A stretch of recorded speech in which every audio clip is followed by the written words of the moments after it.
Let's get more, though, on the story. For that, let's bring in Congressman Tom Price, a Republican from Georgia who is on the House Financial Services Committee.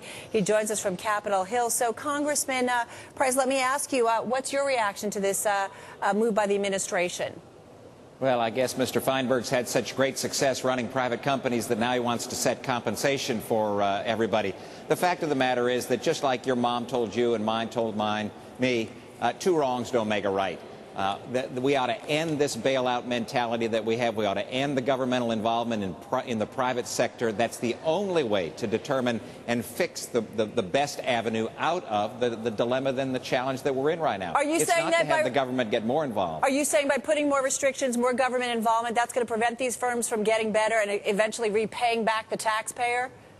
Well, sure. I mean, when the government gets involved, all it does is lengthen the amount of time that it takes for private industry to get back up and get rolling again, and it makes it so that the depth is deeper than it would otherwise be. The government doesn't know how to run these companies. You know that. What we do need is appropriate and vigorous regulation. We need appropriate and vigorous regulation. We don't need to be setting salaries for individuals in the private sector. Didn't we need that regulation several years ago so that we didn't get into this mess? Well, sure. I mean, we have to kind of accept the government bailed out the firms, and now we have to oversee the executive compensation. It seems like it's only fair. No, you don't.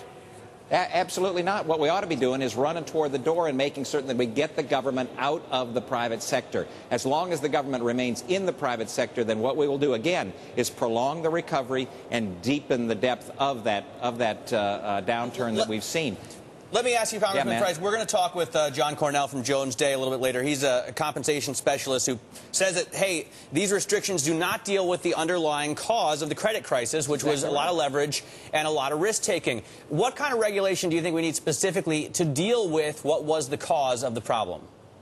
Well, we need to make certain that the regulators don't look at things out there in the marketplace and say, oh, that's not my job to regulate it. The fact of the matter is we have regulators that ought to be doing their job. We need to charge them with doing their job and making certain that every financial product that's out there has somebody looking at it. And when you do that, then somebody's responsible and accountable for what's going on, as opposed to what we had, which were the regulators saying, oh, no, I've never seen that before, that's not my job, and they ran right up the middle. This hasn't been a failure of free market capitalism. It's been a failure of the regulators to do their job, and so we ought to fix that, not fix the salaries. It's going to be an issue that will be debated for decades. Congressman Price, thank you so much.